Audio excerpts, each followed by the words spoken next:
Welcome to the first special panel of the first All India Conference of East Asian Studies, organized by the Institute of Chinese Studies, New Delhi, in collaboration with the Department of International Relations and Governance Studies, Shimbun University.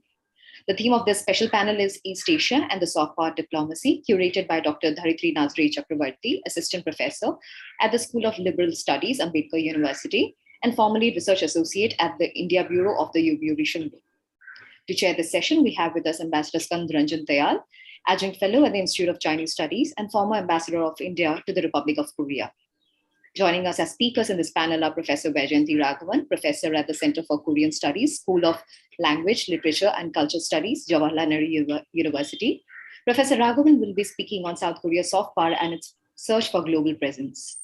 Dr. Ravi Prasad Narayanan, Associate Professor, Center for East Asian Studies, School of International Studies, Jawaharlal Nehru University, and Adjunct Fellow at the Institute of Chinese Studies. He will be speaking on the topic Taiwan, Soft Power as Determinant. Dr. Vikas Jambulkar, Associate Professor at the Department of Political Science, Rashisan Tukuruji Maharaj Nagpur University. He will be speaking on the topic, the effective and normative dimension of soft power in East Asia. And finally, Dr. Dharitri Narzary Chakravartty, who will be speaking on the topic, reflecting on Japan's soft power in contemporary period. Before I hand over the floor to the panel convener, let me lay out the housekeeping rules. All participants except the speakers will be muted for the duration of the event. Participants are requested to send in their queries via the chat box or use the raise hand option. Please unmute yourself only when called upon to do so by the chair. I will now invite the panel convener for the introductory remarks. Over to you, ma'am.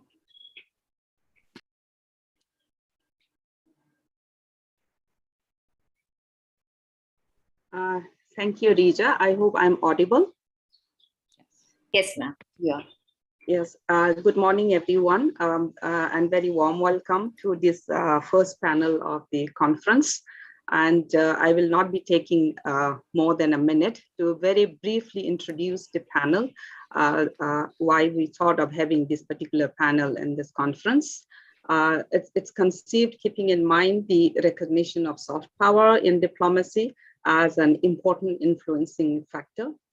Soft power is understood as a strategy adopted or devised by states to influence international politics without using coercive means. So in contemporary times, apart from the state-to-state diplomatic engagements, the nature of interactions and exchanges between peoples, economies, societies, and cultures at multiple levels play a determinant role in network building in international relations. So the idea is to highlight the approaches and methods found to be in use in East Asia in furthering the relations of the state with the global world, or you can say global community. So without further delay, I would like to now hand over the charge to the chair of today's panel, Ambassador Skand Tayal. Over to you, Ambassador. Yeah. Thank you very much. I welcome you all on this special panel 1, East Asia and the soft power diplomacy. I joined service in 1976, and of course one knew about the power of culture, etc. in diplomacy, but formally this was perhaps enunciated and put to some kind of a structure in late 1980s by Professor Joseph Nye. And in his conceptualization at that time, he thought that the soft power rests on 3 main pillars. One, a country's culture.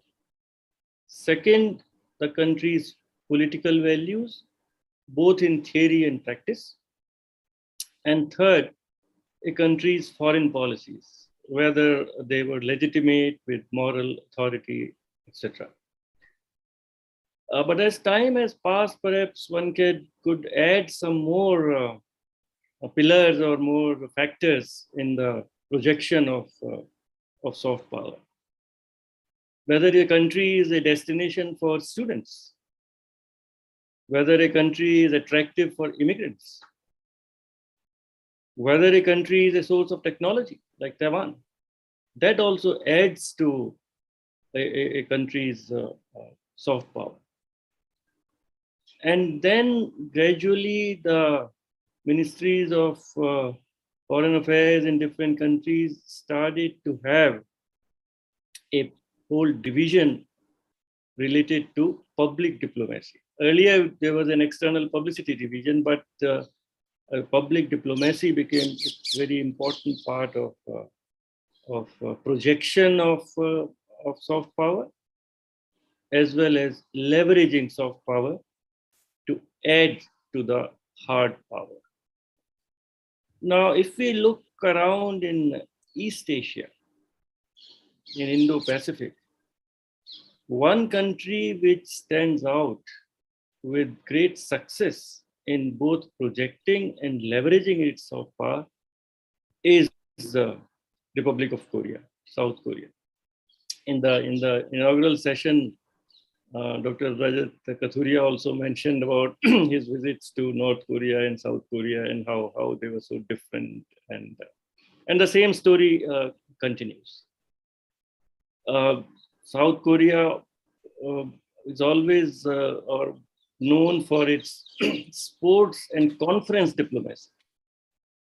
Whether it is Asia, the Winter Olympics, or Soccer World Championship, South Korea is always ready to come forward as a host.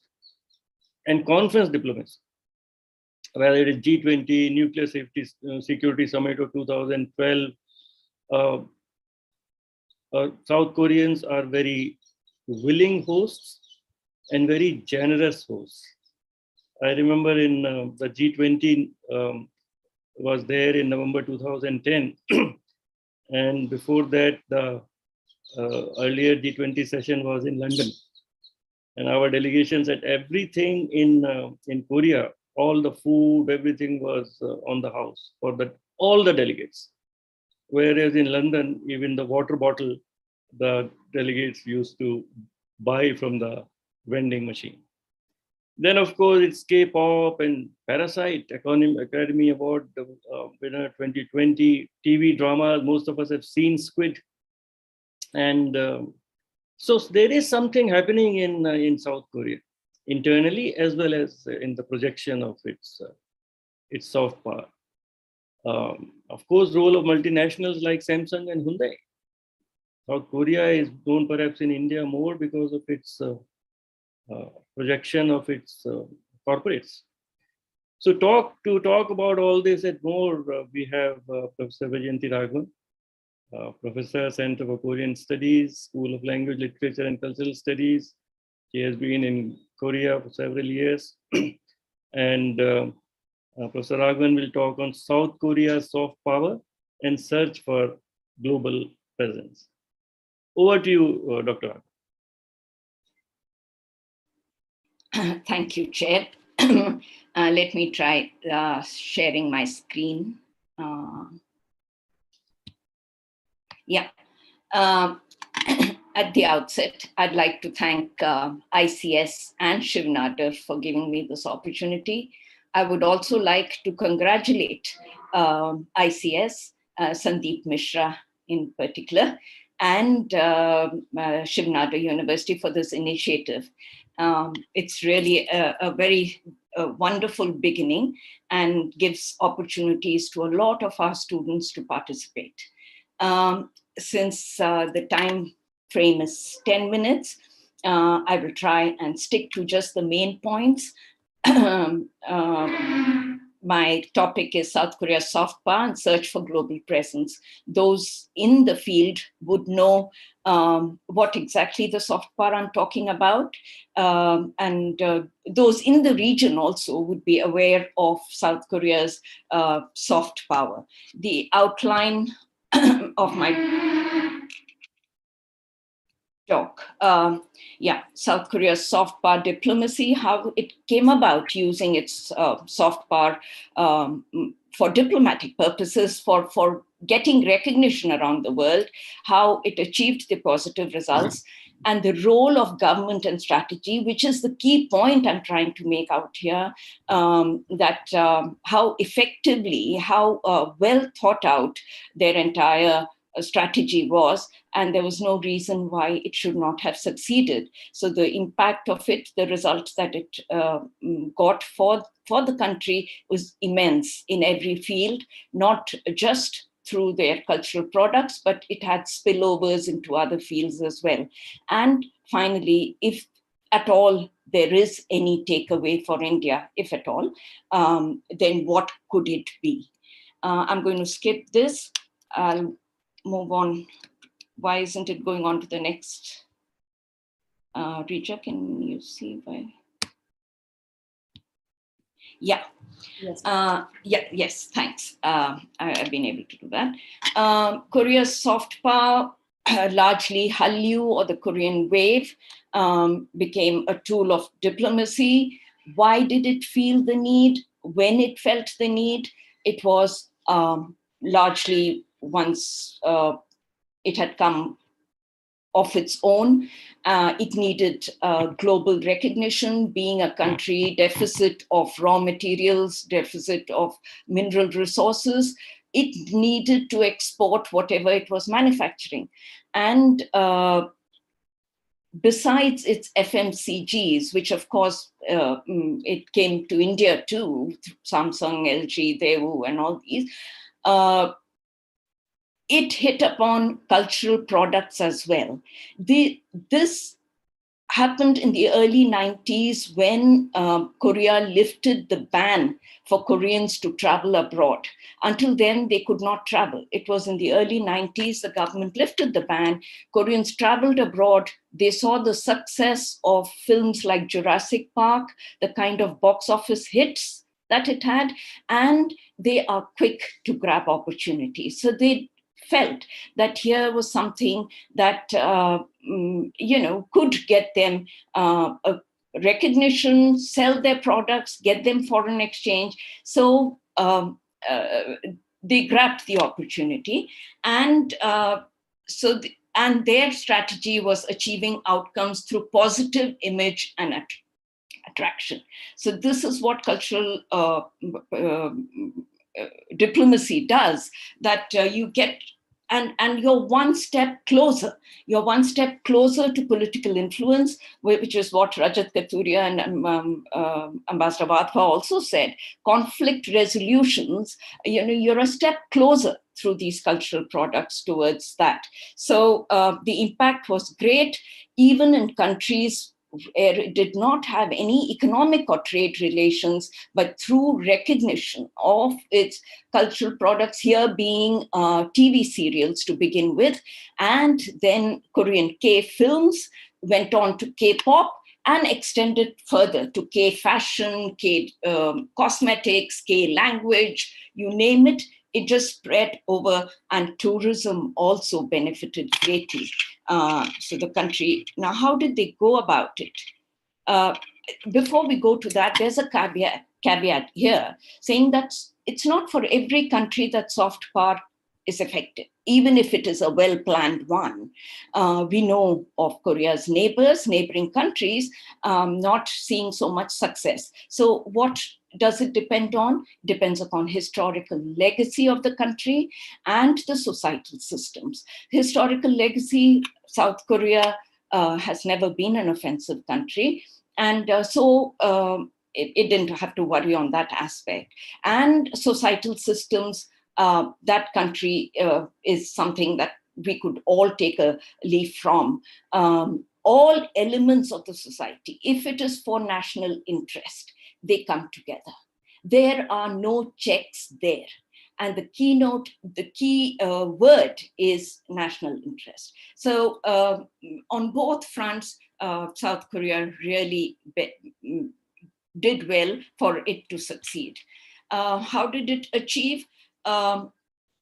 It, unlike the other powers, Western powers, who, when they realized that soft power could play a great role in diplomacy, in public diplomacy, they set up cultural institutes. They established foreign exchange programs. You had TV and radio broadcasting, Voice of America, you had Max Muller Bhavan, you had Japan Cultural Centers, all set up. Korea came to that later on. Korea invested mainly on TV serials, because they had started catching up in East Asia, in all the countries there. And it invested in these and capitalized on their popularity. Along with it, it set up Cultural Industry Office in 1995. So it was very strategically, it started planning. And in 1995, 5-year plans, budgets were allocated for cultural products.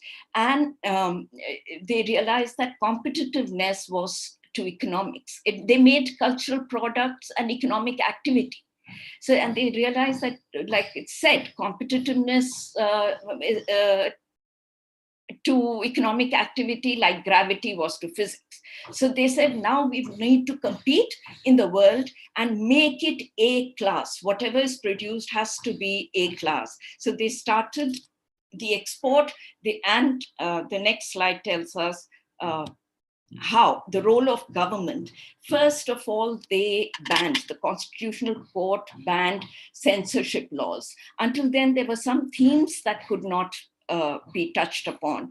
But once that ban was lifted, then the themes extended to North Korea, espionage, and various. All the films made on that theme found great amount of success everywhere else, in Japan, in China, in the West.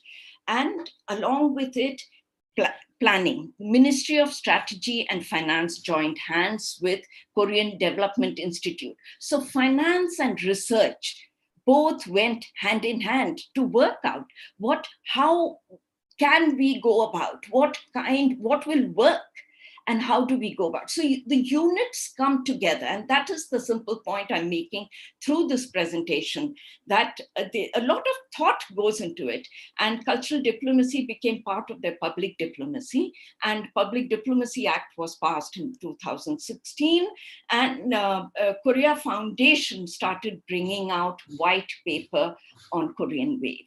Bringing out white paper meant they were studying the impact that Korean Wave was having abroad, and how to enhance that. What was it that appealed to people of various countries? And they tailor-made their product to for each country. So with so much planning, chances of failure was extremely remote. The information technology. So they invested not just in cultural products, but information technology as well. All the infrastructure, their bandwidth, everything increased, and they invested wholeheartedly. And of course, pandemic period saw great boom, and it came to India too in a big way. India was a late comer in this to Korean products, cultural products, but now there are billions of fans of BTS fans, and what they call themselves as the army of BTS fans. And so this was the only industry that saw a profit even during pandemic. And so this are just some figures of how in 2008, what it contributed of $1.8 billion went up to $9.5 billion 2018. Tourism, cultural products or cultural impact is you cannot quantify it. It's very difficult because it has an impact in various other fields. So the tourism is a sure index to see how lots of they made a lot of growth, increase in tourism, and in various other spillovers. Demand for the language has increased, cultural products, boost to film, TV industry, cosmetics, apparels, everything. So having said all that, what then can India learn? Maybe we don't believe in selling our cultural products for bringing in foreign exchange. We did start with ICCR and SPIC-McKay to make our culture more aware, countries more aware of what it. I tried gleaning some data from our cultural ministry sources to see whether we do make investments, meaning we do allocate budget for cultural products, but no, we don't do very much of that. Ours is more into preserving, maintaining heritage, researching undiscovered aspects of culture, extinct languages or whatever it is. So that's fine. Each country has to its own. But one thing, if at all we would like to learn from the Korean thing, is if there is a focus, if the government has a focus on what to produce, what to invest in, then the various elements that would go in to making that a success, if that is possible, I'm sure that we would also be able to greatly benefit. So it is the work culture of a holistic idea of making something work, thinking on various aspects and bringing that together. That was the simple point I was trying to make. With that, I conclude. Thank you.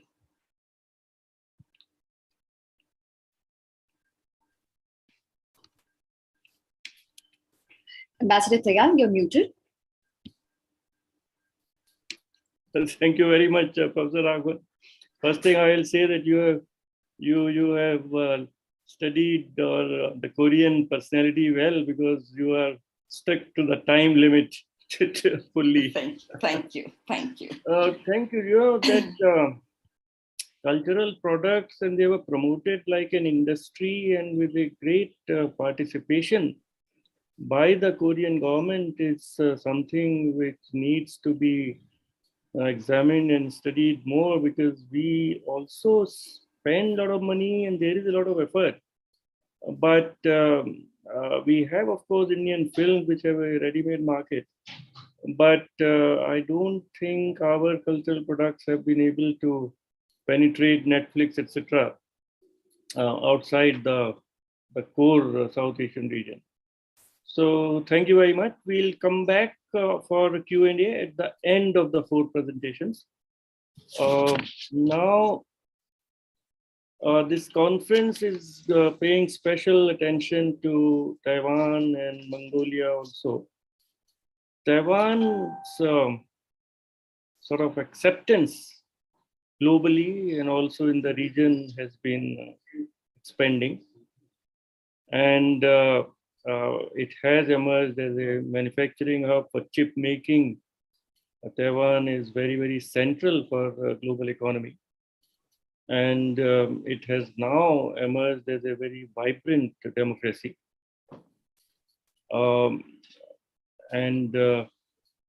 With COVID masks being gifted to many of the countries of the world and in different ways, Taiwan is interacting more with the outside world in the soft power sphere. Many of the journalists which used to cover China from China are now shifting to Taiwan because they are facing difficulties in China. So to talk about how Taiwan's soft power is determinant is growing, we have Dr. Ravi Prasad Narayanan, Associate Professor, Center of East Asian Studies, SIS, JNU. Over to you, Dr. Narayanan. Thank you, Ambassador Tayal. I thank AICEAS and Shivnada University for having organized the first conference on East Asian Studies. High time are coming, and it has been a success so far.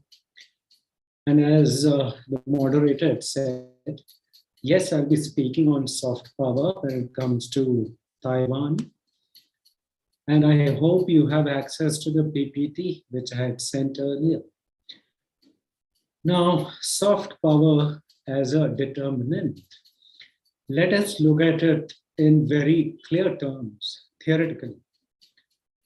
Soft power could be said to be an offshoot of neoliberalism.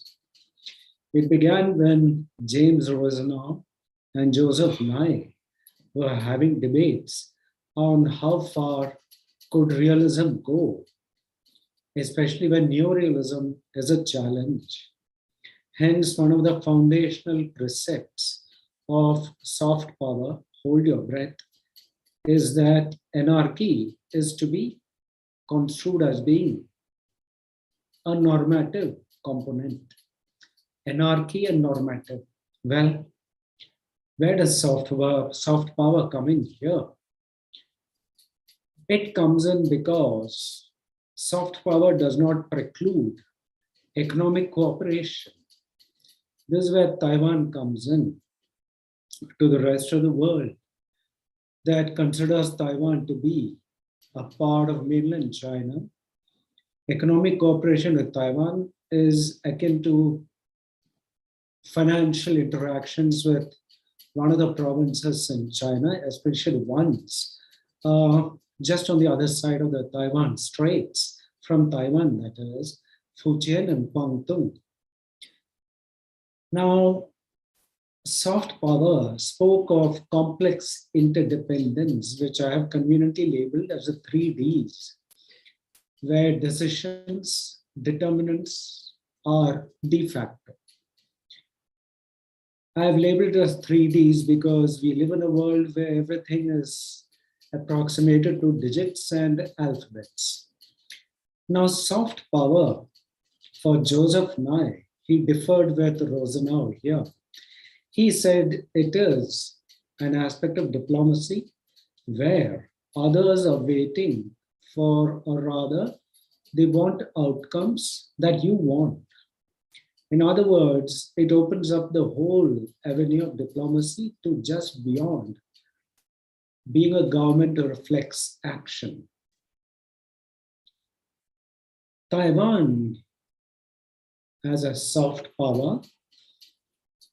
If one looks at the structure, if one were to give it a structure, one begins with cross-strait relations. The political aspects. First is, in effect, as a democracy, it is a two-party democracy with the DPP, Democratic People's Party, in power. And you also have the challenger, the KMT, Kuomintang, who lost the war to the communists. Now, the DPP in power has actually very conveniently grafted the KMT's foreign policy. The KMT spoke the language of go south, while the DPP speaks of a new southbound policy. Now it is in effect something like our look east policy and act east policy. Ultimately, the aim is eastward looking, fair enough. Now, to Taiwan, soft power is political, economic, strategic, and cultural. I'll just briefly mention the cultural aspects. When you find the time on YouTube, access Taiwanese soaps where they speak tongue-in-cheek about the mainland. So there is an episode where a businessman has invested on the mainland. He returns. He's asked, so how was the visit to the democracy? And his reply is that not as great as ours, but they will get there. So it is tongue-in-cheek, where they don't criticize the Communist Party of China, because then that channel will be banned on the mainland. Second aspect is Asia-Pacific security, or what we call Indo-Pacific security. The South China Sea and East China Sea are, well, at the helm of all security linkages or differences in the region. Taiwan knows very well if Ukraine were to be repeated when it comes to the South China Sea, and Xi Jinping's Communist Party of China was to make a grab. The country that one cannot rely upon, in the sense that Taiwanese cannot rely upon, is the United States. Why? Haven't they betrayed us several times? 1954, 1958, the first and second straits Second, Taiwan Straits crises. Then, being evicted from the United Nations. And lastly, the Taiwan Relations Act, 1979. We've been betrayed 4 times. A fifth cannot be ruled out. Okay, well, that's a Taiwan perspective. So where does soft power come in here? It comes in because Taiwan is very desirous of being part of international institutions, which have the stamp of UN approval. But the UN is very wishy-washy about the whole thing. Beginning with the cross-strait relations, in Taiwan, the debate is on how the US preaches how UN Convention, the law of the sea, has to be implemented and enforced, but has very conveniently forgotten to ratify the UNCLOS. It has signed UNCLOS, but not ratified it. Now, this is irritating to Taiwanese policymakers. When it comes to the UN, Taiwan feels that the rest of the world will utilize the opportunity presented by the pandemic, as they have managed to control the spread of the pandemic, because they do have a very good health system. But where Taiwanese democracy sometimes is unbelievable is, they compare their wonderful health system to, hold our breath, Cuba. Because Cuba has not had any cases, at least openly announced, but Taiwan had, and they've curtailed it with a lot of precautions to be taken at all times. They feel that soft diplomacy of Taiwan comes when the rest of the world acknowledges that Taiwan has controlled the pandemic and is looking for ways and means to collaborate with global pharmaceutical majors to eliminate this once and for all. But they are not even a member of the World Health Organization. Here, India could have played a role when I think we are still the president of the governing body of the World Health Organization. We have not even played our cards by saying that Taiwan should be a member of the World Health Assembly. Well, that is geopolitics. When it comes to the political, to Taiwan, its soft power is seen with the ECFA, Economic Cooperation Framework Agreement. The DPP came to power in 2000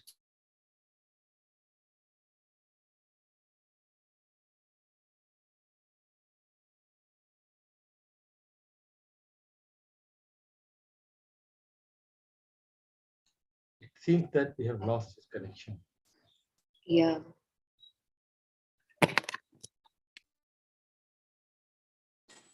You are frozen, Dr. Narayanan.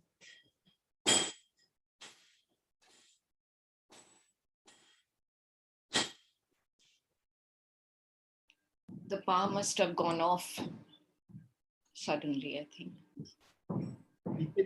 We can have the next speaker and then he can come in. We can come back to him. Would you like to call him on phone? I'll call him, but I think We're trying to connect with him. I'm just calling him. Just He's not attending the call. Just give me a second.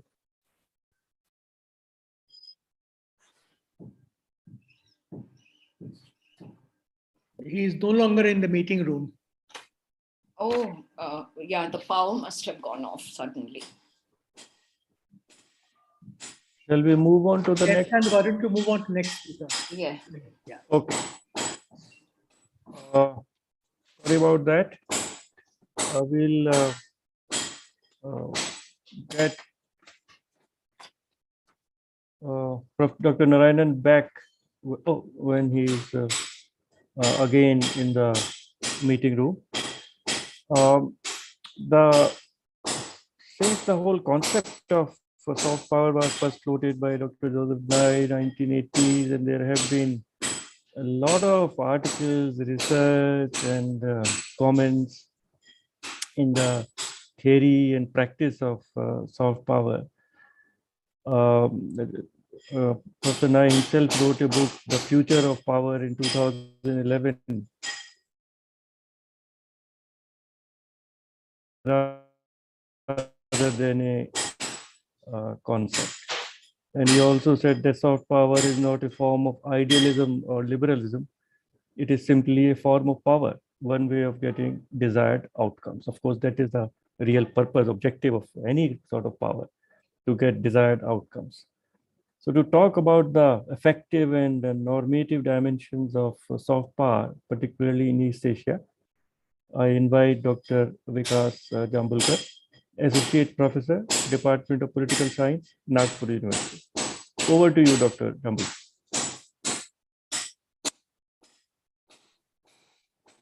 Yeah, can you hear me? Am I audible? Yes, sir. Okay, yeah. Thank you, Ambassador Skand Tayal. The present conference in which we are focusing upon East Asia, which has been organized by AICEAS, New Delhi, as well as Shimbun University. I thank the chairperson, the organizers, for providing me this opportunity. My topic that I am going to deal is the effective and the normative dimensions of soft power in East Asia. We all know East Asia is a very diverse region with diverse political history. And therefore, this paper is really very sketchy, and it has broad generalizations, and therefore I'm seeing all those generalizations. It needs to be probed again and probed deeper. So taking that risk, let me enter this topic. We are into this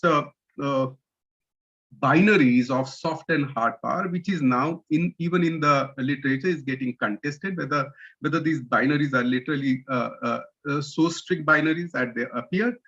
And the second issue which has now emerged up even in today's keynote address is the Ukraine-Russia war, which has brought forth the realities of international relations and has brought up apprehensions of the US-NATO security architecture in the West.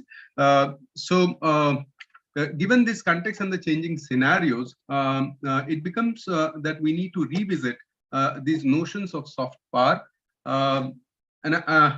As you all know, soft power has come to occupy the policy discourse in international relations post-Cold War as an important category, both to the understanding of how states are formulating their policies, as well as why they should not ignore this dimension of policy in the promotion of their national interest. So this is a broad frame within which the discourse has been in the post-Cold War period.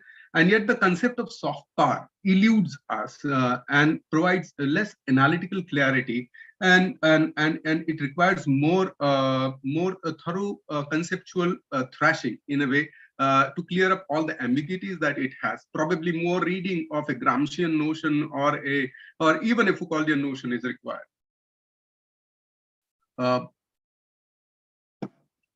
Soft power could be measured in two distinctive evaluative dimensions, as had been, I am referring to Byung-Kyun Zee's article and Nie Young's article. And they have formulated these two concepts, which is called as the affective and the normative, which corresponds to what Nye has put up the attraction and the legitimacy aspect. So the affective is related to the attractive and the normative is related to the legitimacy factor. The affective dimension of soft power on one hand involves national properties such as cultural richness, economic competitiveness, political development, educational quality and scientific advancement, thus facilitating that emotional attraction from other countries and which starts replicating the models which have been created by those countries who are affecting the other countries. On the other hand, the normative dimension involves, though not exhaustively, international assistance for the resolution of humanitarian crises,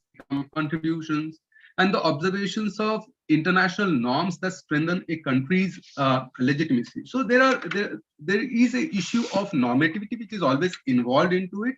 These issues of normativity relate to regime building, law building, right? And it is this acceptability of these regimes that determines the acceptability even of the kind of cultural push that one is trying to do in international relations. this normativity can be explained further into neutral and non-neutral kind of a normativity, which I don't want to go into, but broadly, this normativity is basically a legitimizing factor in international relations to the kind of policies that the country is trying to perform.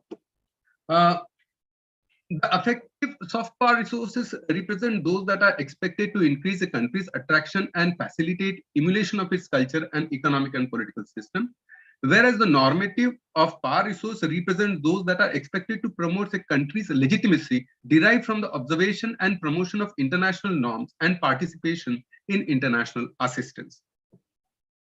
There was a global view survey. This was the first survey which was taken up in 2008, which actually took up perceptions in 5 countries, US as well as China, Indonesia, Japan, Korea.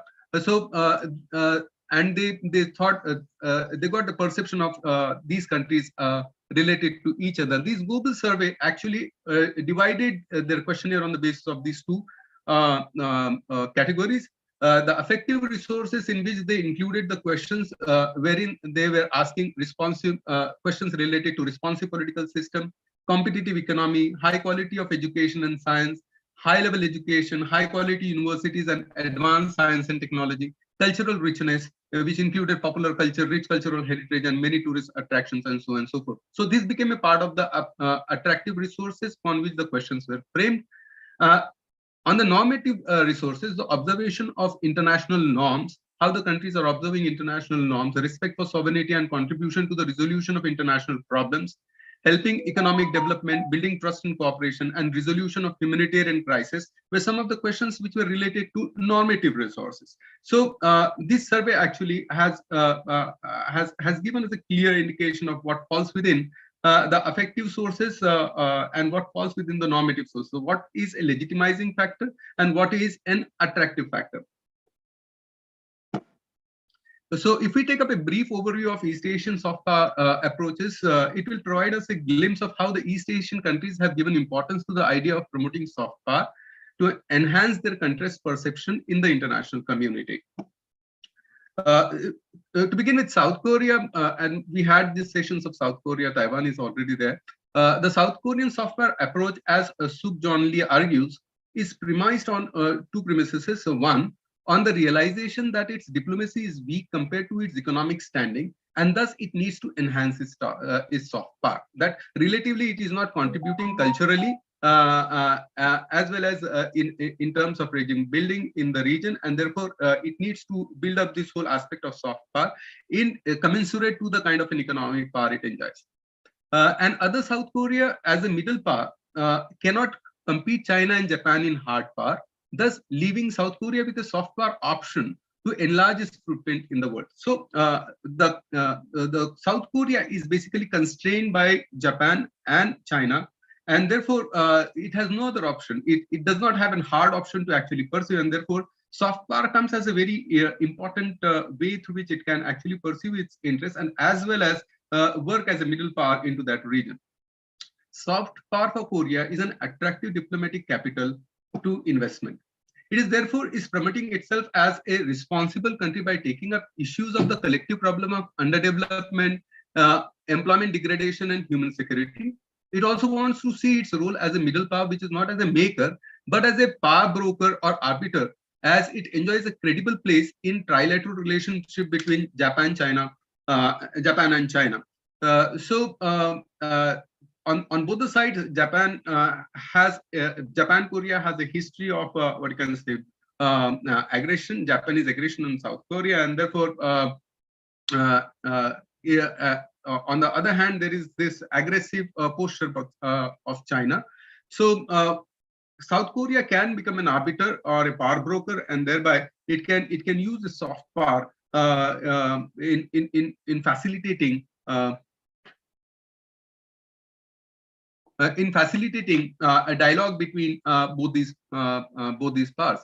It can be seen situating it in a facilitator's role in convening countries to talk, serving the regional communities. So Korea's use of official development assistance to help improve Korea's image. So Korea has been initiating a lot of initiatives thereby to enhance its soft power by contributing in peacekeeping operations, success of popular culture and as soft power in the form of BTS, as has been mentioned, rapid development models wherein the economic models which they have followed have brought in a lot of experience, and this experience itself of how rapidly developing the economy itself has become a soft power element for Korea. As a mediator for issues of climate change, establishing better global financial governance through G20 meetings, etc.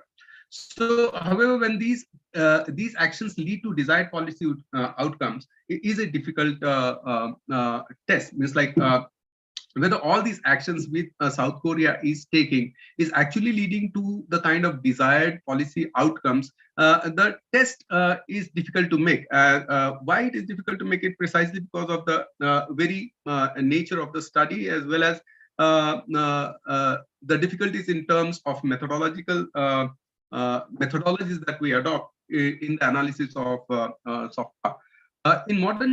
In terms of Japan, particularly modern Japan's quest for attractive power, this is Akiko Fukushima who argues that Japan has gone through various stages of self-identification and perception building since the Second World War, and its struggle to remain the world power through soft power policy approach. So Japan has been trying to remain as an important country, as a first-class citizen in the international relations, and therefore, since it has renounced the policy of militarization post the Second World War, it had to look out for its self-image, and thereby the recent dialogue over soft power actually have become a very comfortable conceptual space within which Japan tries to promote its soft power politics. So Japan pursued the goal of economy post war. This goal of economic power was pursued to erase its militarist image, only to find that the success has invited anti-Japanese sentiments and harsh criticism for failing to contribute to international community and public good, and was labeled as a selfish, irresponsible member of international community at the early period. So to counter this perception, it ensured contribution to the international community commensurate to its economy through the official development assistance, which it started using as a diplomatic tool to enhance its soft power. Since it saw that its economic measures were not enough, it turned to cultural means to dispel the fear of Japan's militarization using the economic power. It tried to promote itself as a self-restrained power by incorporating a policy of non-militarization. So there is this another aspect, the self-restraint aspect, which has been argued that it will not militarize itself. But then this policy also came under strain owing to the commitment of participation in international peace and security initiatives. So it started promoting itself as a power promoting human security as it fitted its non-militarization stand and provided a conceptual framework for international cooperation, peacekeeping, reconstruction, and security. So Japan's fascination with soft power as a result of challenges that it faces in exploring its international status, minus its use of hard power as policy framework of diplomacy, has led Japan into actually exploring what kind of a policy identity it would like to follow, and that has always been a contestation within Japan. So Japan's public diplomacy evolved from pacifist to economic power, middle power, civilian power, and soft power based on cultural diplomacy, to the idea of cool Japan in an effort to remain a first-class citizen of international community. I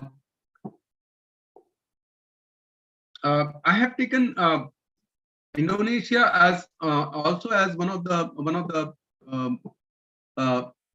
countries which have been struggling with the idea of, particularly post-democratization, it has struggled with the idea of the competing politics wherein the Islamic factor has come as a domination, and it has tried to deter that idea that Indonesia is becoming a very unstable country within the region, and thereby it has started promoting democracy on the one hand and moderate Islam on the other, and trying to use both these conceptions in terms of image building at the international level. So much of the time it is trying to sell a moderate Islam to the Western audience and a democratic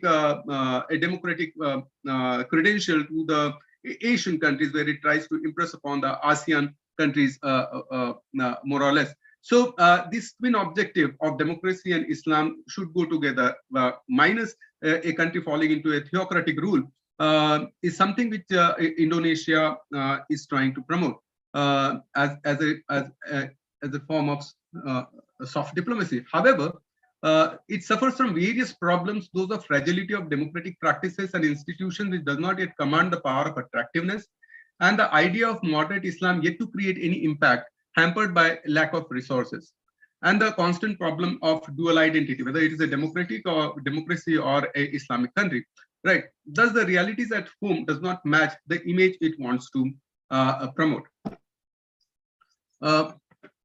Now, coming back to the question, Jinson argues that the age of soft power in East Asia is declining post the first decade of the 21st century. Beijing's peaceful rise, Tokyo's selling cool Japan, and the Korean wave swept the Asian market. However, there is also a rise in hardening of relations among the East Asian countries. So we see a gradual rise in the hardening of the position between these countries as well. A strong China, instead of becoming reassuring and confident, was increasingly growing insecure and paranoid, thus becoming a fragile superpower. So we have heard the keynote address wherein there was a lot of hypothetical situations which we imagine, and actually China has emerged as a security issue to much of the West, as even in Japan's policy outlook. So similarly, Japan's turn towards shamanistic nationalism too has raised eyebrows, wherein and is not looked upon the way it used to promote its soft policy or culture policy during the during post-90s early period of soft power diplomacies that it carried on.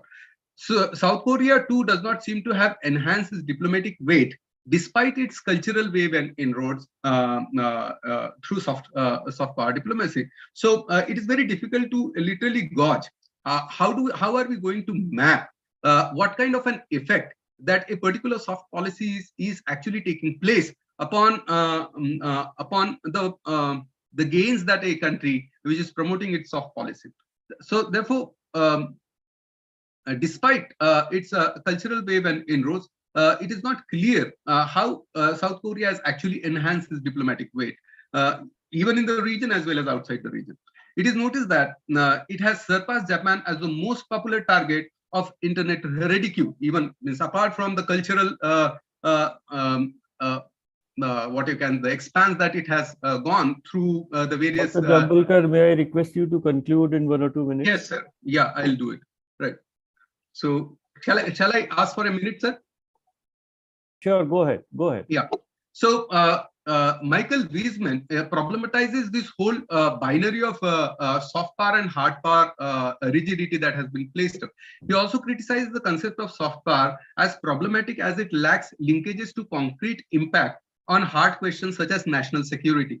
He argues that the concept is too vague and the methods of measurement methodologically questionable, as it tends to assume the resource-focused measures such as capabilities expressed in number of films produced, institutions open, linguistic programs conducted, so and so forth, as the assumed effect of soft power. So he is warning up in terms of like, how do we measure soft power in a way?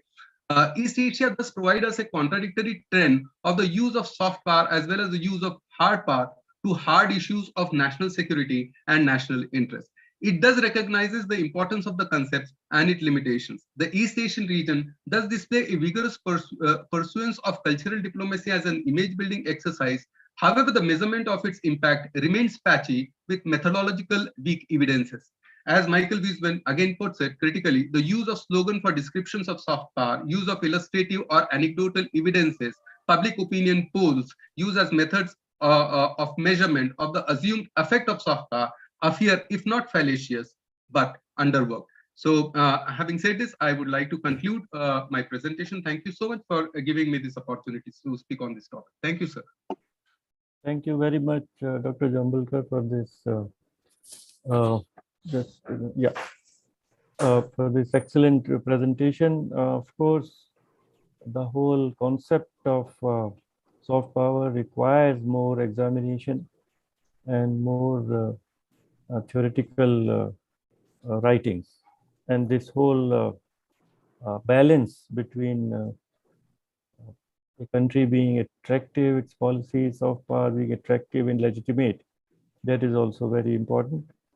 And we are all glad that you talked about Indonesia and its soft power of projecting a moderate Islam along with democracy.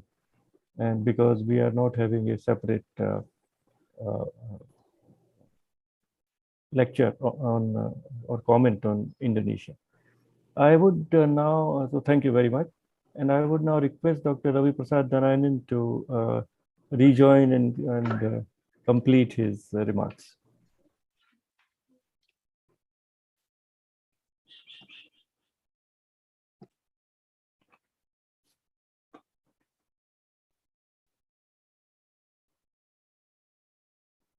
Dr. Narayanan, are you there? He's there in the meeting room, but he's muted. Okay, he had sent a regret message that there was Wi-Fi issues. So Okay, now, yes, I can see myself, yes. Yeah. Hi, Ravi. Please go ahead. Yeah. Okay, Yeah. so I'm really sorry, some digital problem. Well, yes, so far the world hasn't spoken about digital rights. Anyway, let me not get into that. So in my PPT, I was at the particular slide where Taiwan's soft power, one can see it with the ECFA. So the DPP came to power because the Economic Cooperation Framework Agreement was negotiated by the KMT. The KMT and the DPP are, well, the two political parties in Taiwan. And just like the Democrats and the Republicans in the US, no comparisons, but they're like that. So the DPP has not scrapped the ECFA. And I was at this point where the two sides have bilateral trade, which is nearly the same as China-India bilateral economic trade. And China actually envisions itself as being in control of Taiwan, but is not able to accept the reality that Taiwan exists as an independent entity. And in Taiwan, they say that we are independent, where we are a member of the World Trade Organization. Of course, they will not mention that in the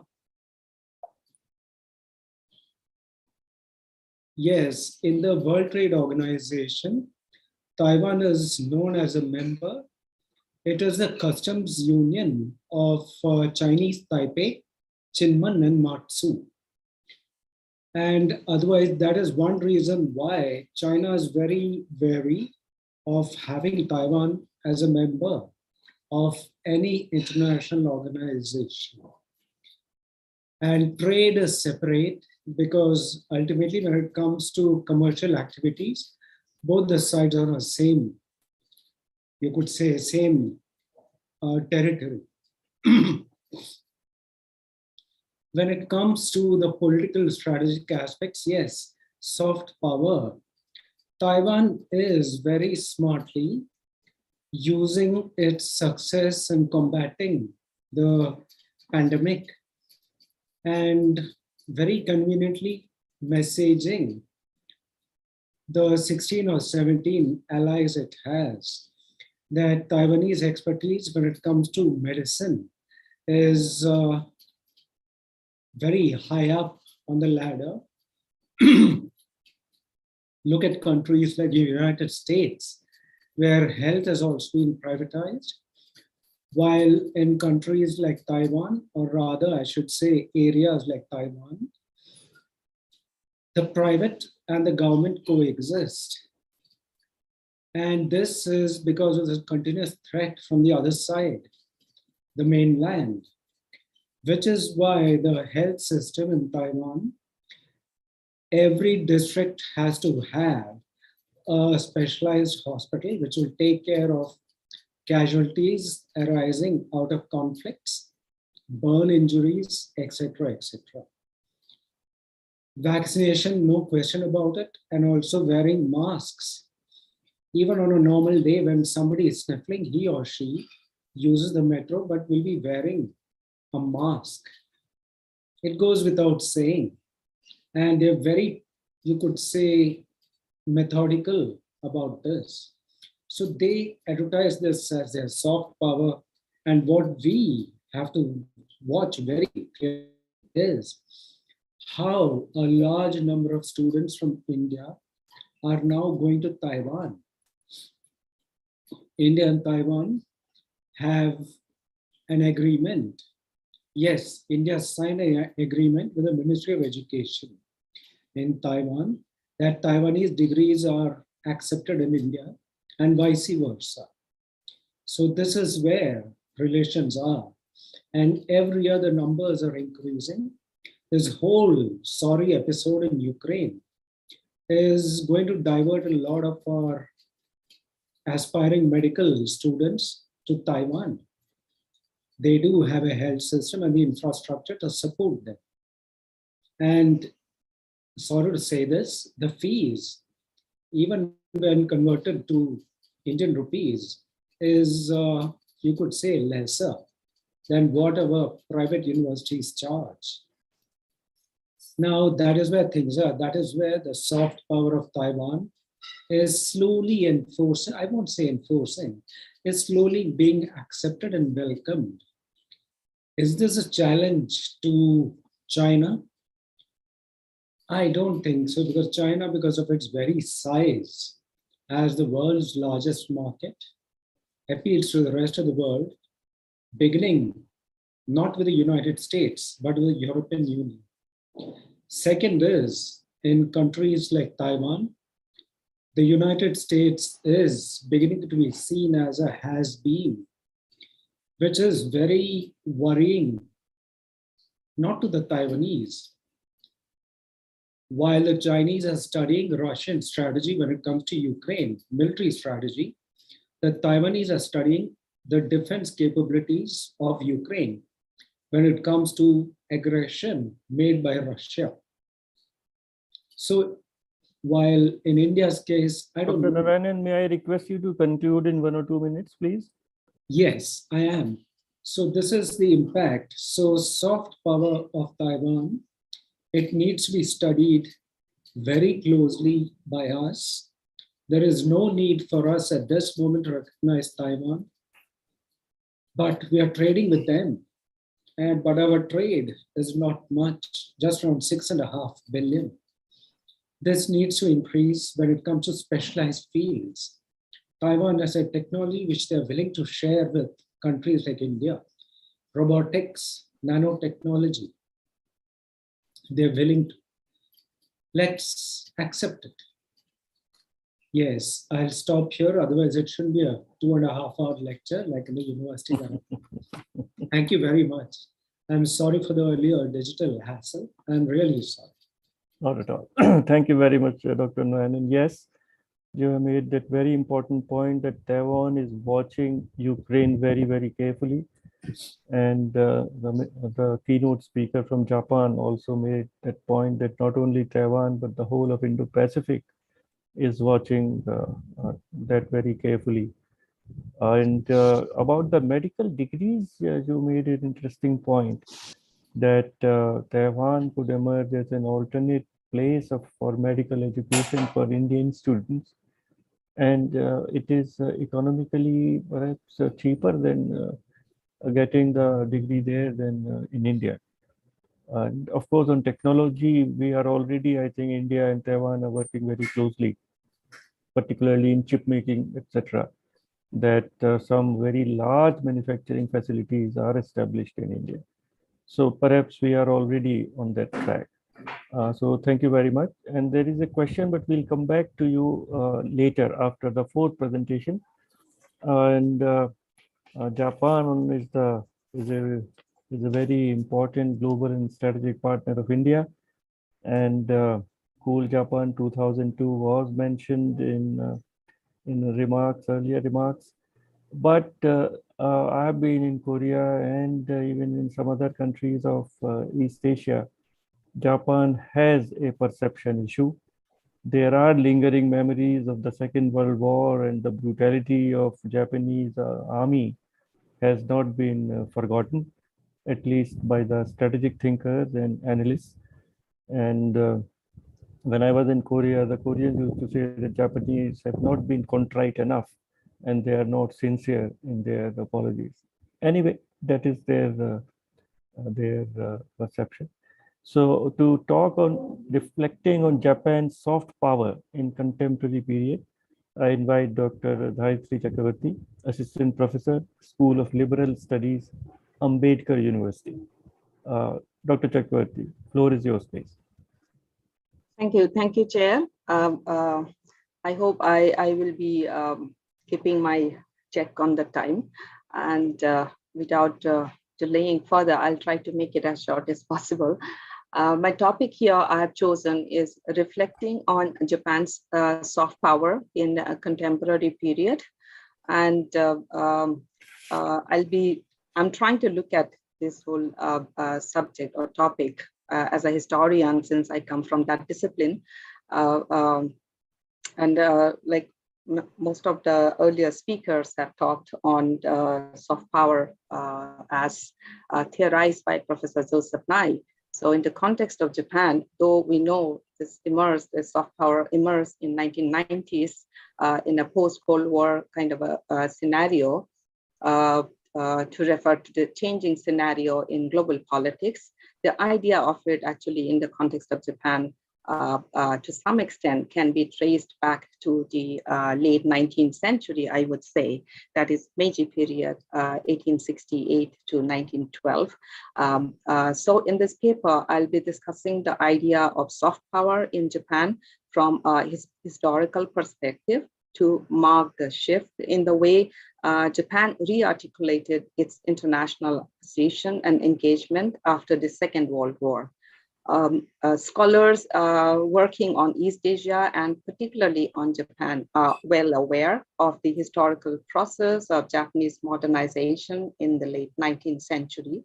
So taking a cue from there, or a Japanese experience from that period to analyze the ideology and the method of engaging with the outside world, I will try to highlight the importance of agencies in promoting the national interest of Japan in the international politics. So this I will try to do by dividing the discussion into two parts. The first part will see soft power of Japan as a spillover of its economic boom. And the second part will deal with the cultural aspect, having a close relation with economy and the globalization phenomena.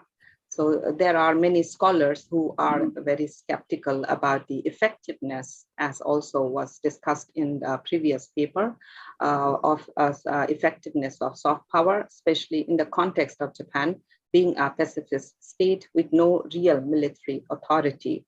So what I propose here is not to argue or enter into a debate, but rather present a question. How does soft power elements, whether sponsored by the state agencies or permeated by non-state entities, help Japan to stay relevant globally? I mean, of course, the question is, what is soft power? And it's already been discussed at a length, but still to go back to Nye's theorizing that it's the ability to get what you want through attraction rather than coercion or payments. So this was in the context to just briefly also locate the whole discussion of the paper in the context of American experience, especially of 1970s and 80s, that was analyzed as a failure, resulting from overstretching foreign policy and using hard power to stay on the top.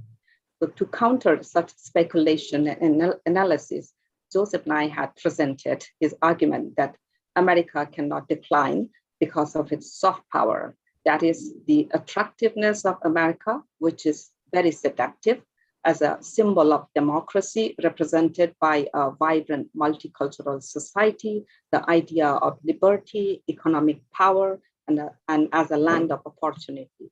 So it was a very alluring theory in post-Cold War period as a new beginning, where in place of hard power like military and hard political diplomacy, more intangible assets like national image and reputation become central.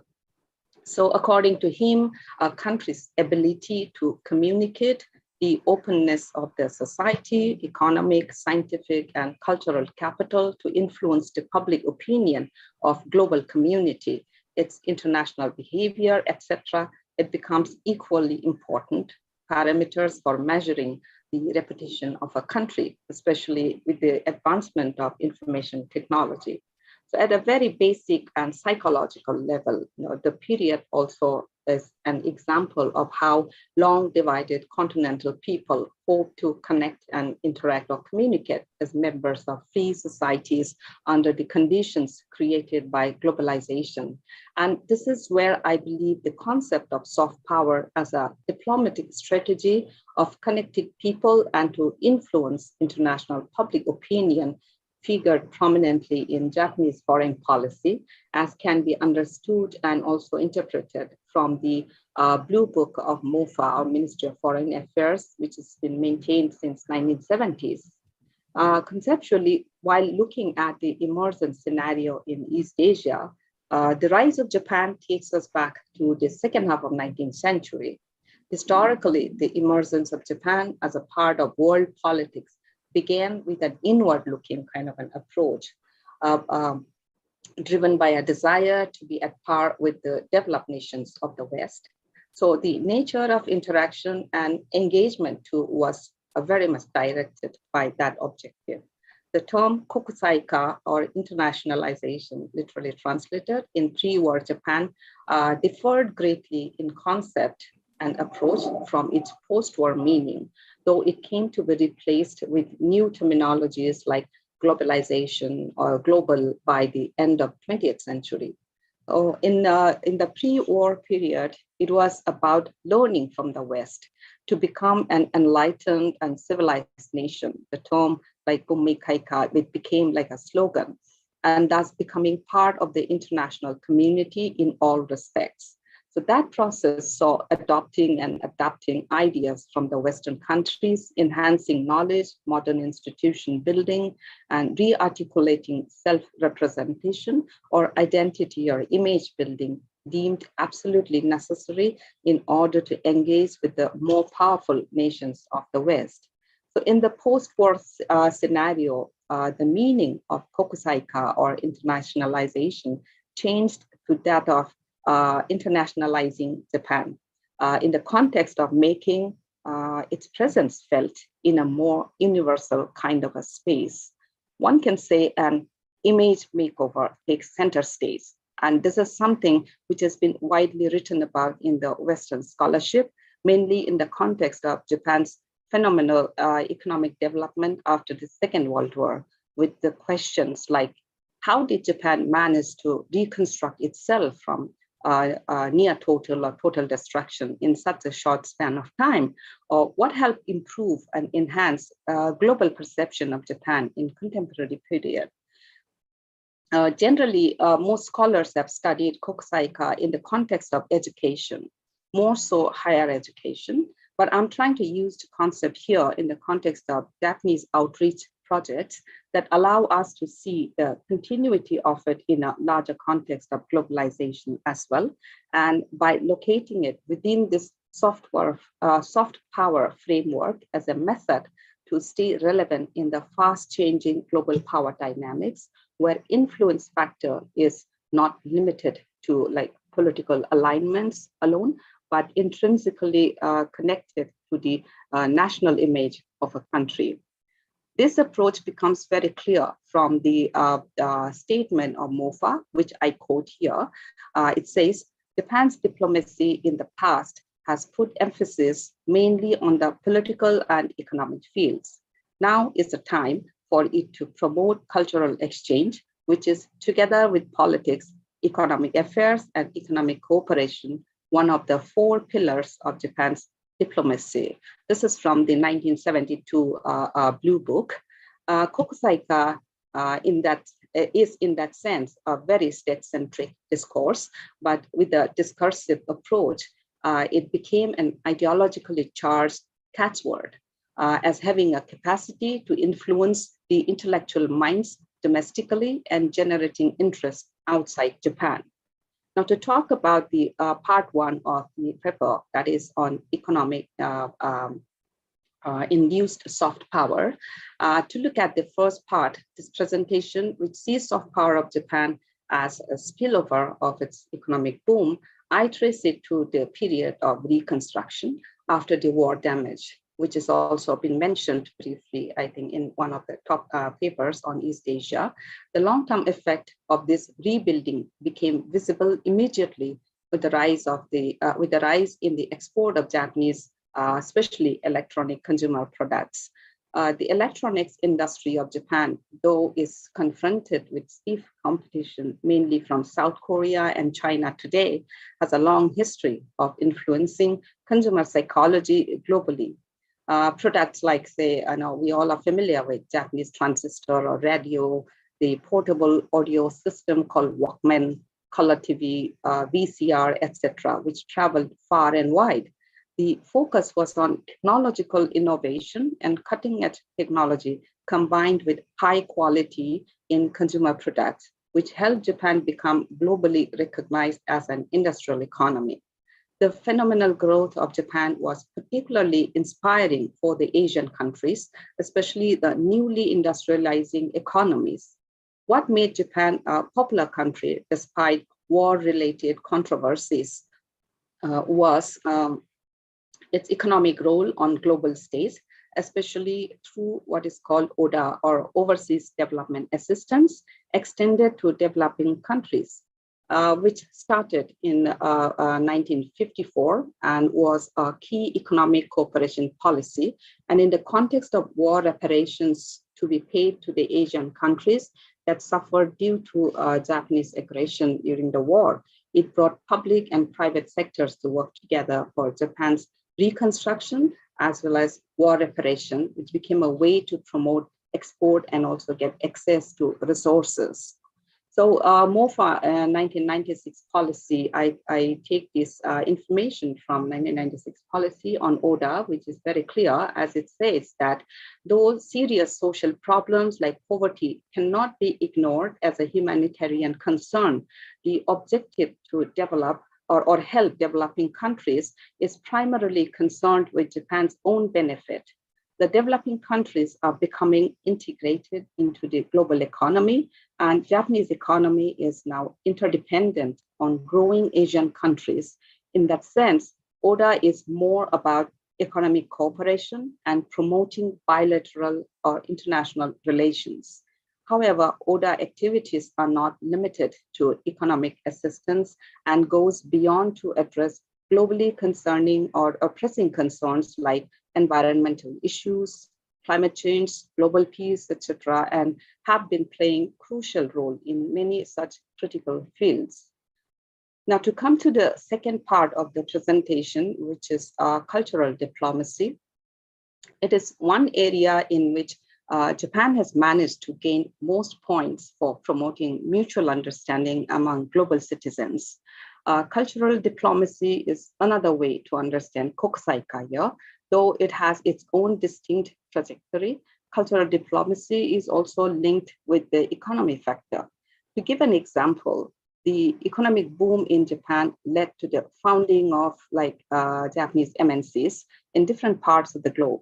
This required overseas recruitment, but due to the unique Japanese working culture, the prerequisite qualification was knowledge of, say, Japanese language and basic understanding of Japanese culture at differential level. And that set the pace for learning of Japanese language, mainly in the countries of Asia, where Japanese MNCs began to have influence on their economy. While this may be seen as economic collaboration between two countries, in the sphere of cultural diplomacy, it helps spread knowledge about Japan and Japanese culture, which was integral to MOFA's foreign policy. The role assigned to, say, Japan Foundation for the promotion of international cultural exchange is one way to convey the commitment of Japanese government, particularly in building or rebuilding relations with the countries of Asia. Likewise, you have Mombusho that offers scholarships and fellowships to foreign students and scholars who return as cultural ambassadors to their respective countries. These policies are part of the strategies employed to enhance the reputation and image of Japan and have been successful in generating goodwill for lasting bilateral relations. The most recent the most recent trend is the way non-state entities have influenced global perception of Japan. Particularly, I would talk about the popular culture of Japan. The phrase, as mentioned earlier also by this one speaker, cool Japan has become or has come to be recognized or as a recognition of Japanese predominance in the spread of popular culture, like especially the younger generation, the manga, anime, music industry. In the sports also, you have like sumo, bushido, martial arts, cinema, etc., and used even by the state to represent Japanese global image to highlight the global popularity of the country. So popular culture of contemporary Japan is one area that has managed to catch the attention of global community, as can be seen from the number of research conducted on the subject, and has become kind of a trendsetter for East Asian popular culture. Like earlier, we had heard about K-pop. So you also have like J-pop kind of concept. So today, various genres of Japanese popular culture generating a huge revenue for the state and is considered as an influential factor. These are a few of the things that we generally don't take into account when we are talking about international relations. So in conclusion, I would only say that soft power, though has its own limitations, it provides an alternate space for engagement, for developing mutual understanding between countries in a globalized world, as can be understood how it is becoming like, there are universities which have come up with, independent departments or centers for the Dr. study. Chakravartty, kindly conclude. Yes, I am at the end of my presentation, and this is the end of it. Thank you very much, and hope to hear some questions. Thank you. Thank you very much. Yes, of course, Japanese ODA and JICA has really been very, very successful in projecting the soft power of Japan. Now, do we have any questions in the chat box? Yes, sir. We have a couple of questions in the chat box. Will you take over, please? And sure, sir. Yeah. So we have a question from Ambassador Kishan Rana to Dr. Jambulkar. Ambassador Kishan Rana says, it's no one's case that soft power is a panacea for hard issues like security, but a country's capacity to attract is a powerful factor in the country's international standing.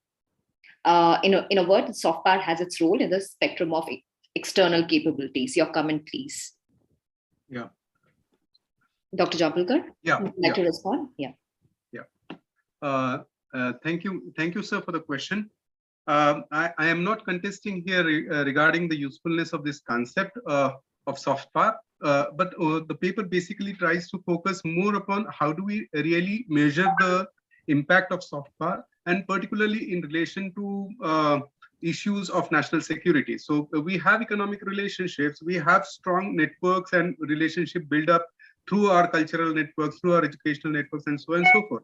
But that really, does it really change the perception of the people when it comes to hardcore issues like national security? So when we are talking about issues like this, then we do have limitations on this. And secondly, how do we see the impact of it? How a policy instrument is impacted, how a policy perception is impacted by the kind of cultural diplomacy that we follow. So we do not have a proper measurement, we do not have a proper methodology to measure this. That is the only contention I would like to make. Thank you, sir. There is a question from Professor Hemant Adlaka. I think Dr. Narayanan, you may like to take this. Can you read it in the chat box, or should I read it out to you?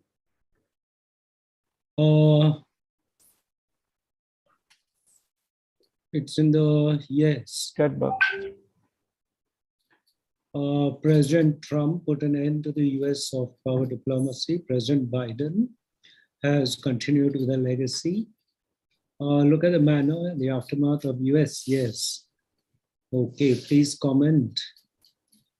Okay, everyone on the panel. Okay. No, anyone. I invite you to comment, please.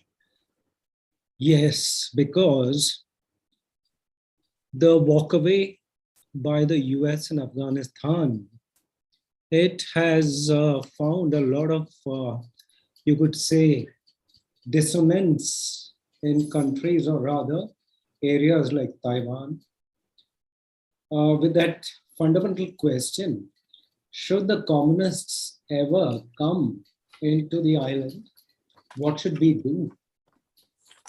The world is not going to support us because we are not technically part of the world. Are we a non-state actor then? Or should we, as a state as we are, this is the Taiwanese version, as a state recognized by 17 different countries, should we behave like a non-state actor if the People's Liberation Army was to have its own designs?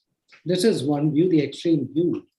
The second view is that politically, the KMT and the DPP, they differ, yes, but when it comes to Taiwan as a subject, as a reality, they want to impress slowly the mainland that Taiwan exists. It's not a question of take it or leave it. It exists, period. Third is that their success as a democracy is, as I had said, is their best advertisement when it comes to soft power, because there are very few regions or countries where in 5 decades they have seen absolute totalitarianism, Chiang Kai-shek, totalitarianism, and then authoritarianism by his son Chiang Ching-kuo, followed by democracy in a very basic way under Li Teng-hui. All this happened between 1949 and 1996. So people who have gone through these phases, they respect the fact that Taiwan has evolved. And they say Taiwan has managed to succeed because of its limited population and its geographic isolation. Maybe. So that's where we are. And when it comes to United States, it is, as I had said, it is seen as a very flippant power which cannot get over the Cold War hangover. Because the very fact that reports in the United States speak of a second Cold War reveals a mindset which has been conditioned only to the Cold War, nothing beyond. Post-Cold War as a phase is not cognized anymore. And somebody like Putin, to the diehard State Department, is a communist. So thank you, Dr. Narayanan. We'll be yes. coming to the end of the session. So I'll request other panelists also to just in 1 or 2 minutes make any closing remarks if they want. Professor Vyjayanti Raghavan?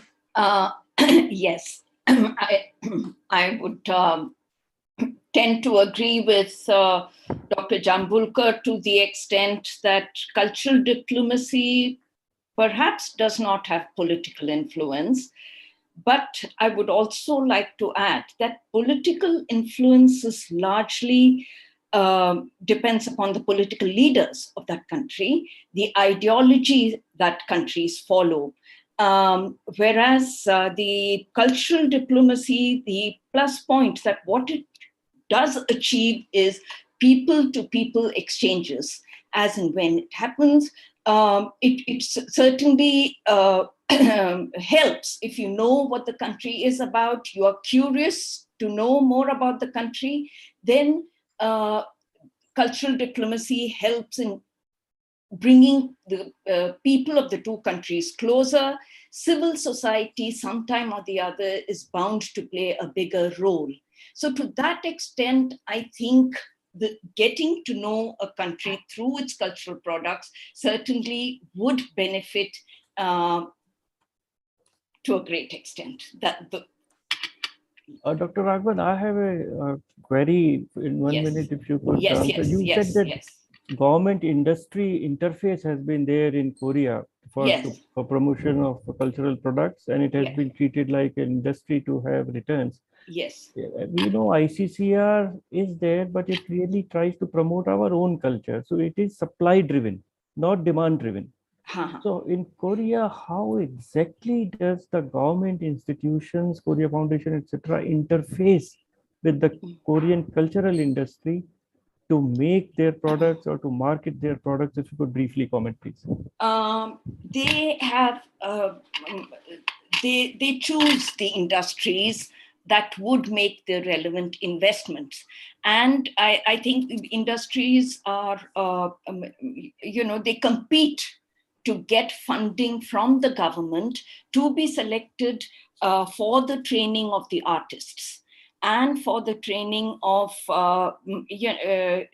general investment to see whether the company can bear the costs involved.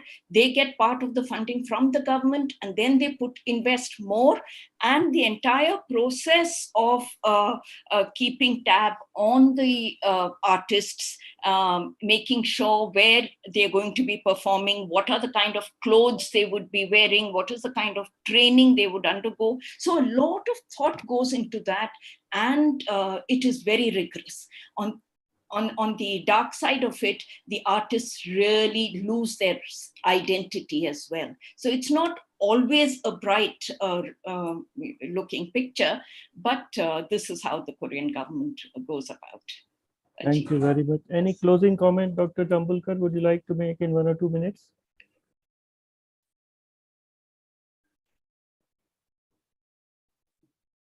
Yeah. Sir, I would only like to say one thing, that the concept that we are dealing, that is soft power, I guess, and the effectual part of it, the affecting part of it, a more rigorous methodology needs to be actually formulated to assess how do we see the impact of soft power, right? So if that gap is filled, I guess we have a proper evaluative mechanisms whereby we really understand this concept and how, and the reach of this concept, is effectivity of this concept, and so on and so forth. So I guess that is the only point I would like to make at this moment. Thank you very much. Any closing comment, Dr. Chakravartty?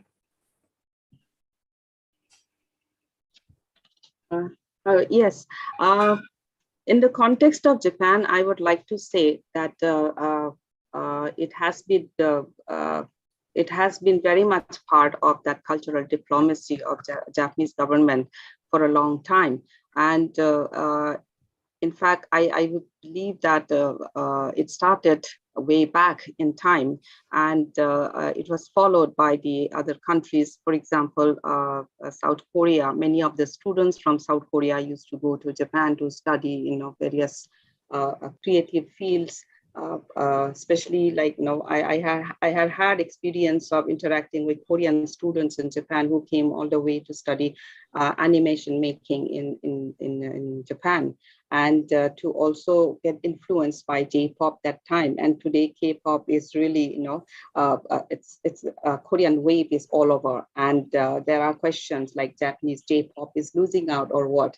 But I would say that Japan still has quite a niche in the field, and it has also established itself as a leader, especially in the field of technology, which is being very well used by this non-state kind of actors who are contributing to the promotion of, say, this kind of soft power. And it's a huge economy. They have merchandises, they have products, and they have all kinds of things related to such kind of a cultural aspects. So though it is not really playing that kind of a role in policy making, but how government is also using, these ideas and this popular culture of Japan to have a kind of a larger reach out to other parts of the world. I think that's what I would like to say. Yeah. Thank you very much. In closing, I thank all the four panelists for their excellent remarks. There is a lot of food for thought for all of us, for all the participants, all the listeners. Soft power is an evolving concept, but all the governments are very conscious of this power, want to leverage it, want to project it, and our discussions today will be helpful in moving India forward in that direction. So thank you very much, and I hand it over to the convener. Thank you, sir.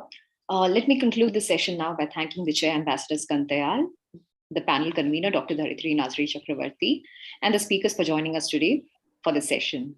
The video recording of this session will be available on the ICS YouTube channel.